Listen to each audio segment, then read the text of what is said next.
Enfim, a gente vai chegar aqui e falar sobre fim de escala 6 por um. Será que é isso mesmo? Então, vamos falar sobre isso hoje. Eu vou explicar para vocês aqui no detalhe o que seria essa escala 6 por um, seria o fim dessa escala, o que aconteceria se isso acontecesse. Isso tem tomado as redes sociais, isso é muito importante de falar. Então tá aqui na nossa playlist de atualidades. Então, sem mais delongas, já vou abrir a tela aqui para vocês e explicar o que é a escala 6 por um para quem não sabe. Tem muita gente que sabe por conta da vivência, né? A maioria. O que é a escala 6 por um? Deixa eu trazer minha lousa mais para cá. É uma escala de trabalho.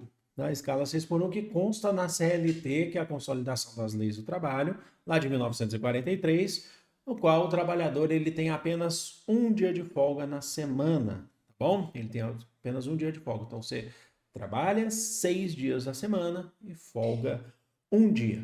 Bom, vamos lá então trabalhar com isso, porque não é todo mundo que tem escala 6 por um, mas muita gente trabalha no sistema de escala 6 por um. Então você folga só um dia e consta na CLT que preferencialmente esse dia tem que ser aos domingos. Então você vai trabalhar de segunda a sábado. Sabe quando a gente fala assim, eu odeio o domingo? Começa a tocar a música do Fantástico. Aí não, agora não tem mais o Faustão, mas aí tá exatamente agora, 5h55, você entra em desespero. Pois na verdade você não. Aí você fala assim, eu odeio o domingo. Na verdade, você não odeia o domingo. Para quem está num período árduo de trabalho, principalmente numa escala 6 por um, não é que você odeia o domingo, você odeia esse sistema que te faz trabalhar e não te dá nenhum tipo de qualidade de vida. Essa é a escala 6 por um. Eu estou aqui falando, mas na verdade você odeia o sistema de escala 6 por um ou o capitalismo, ou sei lá que você queira odiar aí na sua vida, mas preferencialmente você odeia, assim, originalmente você odeia esse sistema de escala 6 por um. Agora, geralmente, olha só, consta na CLT 6 horas de trabalho diárias com 1 hora de intrajornada. O que significa isso? O que seria essa hora, 1 hora intrajornada? Não é uma hora que você vai ficar em casa. Essa hora intrajornada é basicamente a hora do almoço. É uma hora de pausa do trabalho. Mas no geral, são 8 horas, ou é 6 ou é 8, mas no geral a gente vê mais em 8 horas de trabalho diárias, constando lá com 1 hora ou duas, né? Ou duas de hora que a gente chama de intrajornada, que é aquela famosa hora do almoço, né? A hora de uma pausa que você vai dar, um cafezinho, enfim. Aí imagina só, você faz isso 6 dias na semana. Eu, particularmente, eu já tive escala 6 por um na minha vida, mas ela não era constante, não era formalmente. Eu fazia isso quando eu tinha que dar muita aula, aulas aos sábados, mas não era formalmente. Então eu não tive no sistema formal via CLT, tá bom? Mas é muito puxado mesmo, de fato. Agora, estou explicando para vocês aqui o que consta na CLT, né? Em feriados, se a empresa funciona, os trabalhadores eles têm que trabalhar também. Então, consta lá na jornada de trabalho, na escala 6 por um. E o trabalhador tem direito à remuneração, tá bom? Ele tem que estar trabalhando, tem que receber. Então, você já sabe o que é a jornada 6 por um. Não tem segredo, não é difícil. Você trabalha 6 dias na semana e folga um. É pesado, é puxado, tem vários trabalhos que tem isso, principalmente quando se fala em comércio, quando se fala em shopping, por exemplo. É a jornada 6 por um que você está vendo ali e o pessoal trabalha pra caramba e praticamente não tem descanso, porque se um dia de folga é muito pouco, né? O que está para mudar, se é que vai mudar? Vamos lá. O que está em discussão? Está em discussão uma proposta de PEC. O que é PEC? Proposta de emenda constitucional, tá? Da deputada federal Érica Hilton, que é do PSOL de São Paulo, tá bom? A deputada federal Érica Hilton. Então, é uma proposta de emenda constitucional, que significa que emenda constitucional é uma lei que se acrescenta à Constituição, nesse caso a CLT. Caso passe essa PEC, caso seja ela passa a tramitar no Congresso Nacional. Quer dizer que ela vira oficial a tramitação. Não significa que passou agora nesse estágio que a gente está e aí então já está valendo então o fim da jornada 6x1. Não. Ela vai ser colocada em discussões oficiais no Congresso, digamos assim. E o que é essa proposta de emenda constitucional da deputada Érica Hilton? É o fim da jornada 6x1, óbvio, mas uma discussão aberta para qual vai ser o modelo que vai ser adotado. O debate gira em torno da jornada 5x2, então você trabalha basicamente assim, de segunda a sexta, folga sábado e folga domingo.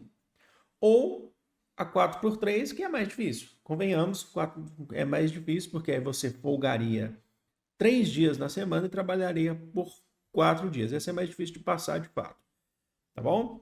Vamos lá. Para essa PEC tramitar no Congresso, você precisa de assinatura de parlamentares. São 171 assinaturas de parlamentares, de deputados, para se tornar uma PEC de fato, vai tramitar como PEC de fato no Congresso. Atualmente tem 71 assinaturas, tá bom? Alguns não assinaram e se opõem. A maioria dos que não assinam são deputados, principalmente do PL, né, que são o partido bolsonarista, certo? Que não assinam, inclusive, com defesa do empresariado. Vamos lá, se a gente tiver que colocar aqui entre prós e contras, o que a gente colocaria? O fim da jornada 6x1 tem mais prós do que contras. Na verdade, só tem prós. A real é essa. Porque isso leva em consideração descanso físico, descanso mental. Você sabe que longas jornadas de trabalho, elas são oposição a qualquer tipo de saúde mental que você tenha. E também com trabalhador mais descansado, melhora a produção. Eu falo isso, acho que todo mundo entende isso, não é só em trabalho, é em qualquer atividade que você for fazer. O trabalhador, quando ele está mais descansado, melhora a produção. Quando eu, por exemplo, estou descansado, eu consigo produzir muito melhor. Não estou falando necessariamente em quantidade. Quantidade também, mas em qualidade, certo?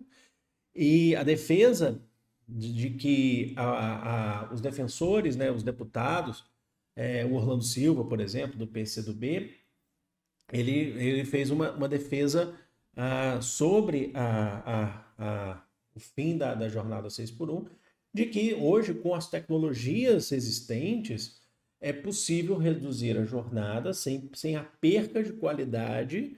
E também, detalhe, importante destacar, a redução de jornada não significa necessariamente, não significa a redução de salário. Tá? Isso aí é inconstitucional, a redução de salário. Mas a redução de jornada, ela é possível de acordo com as tecnologias que a gente tem hoje, certo?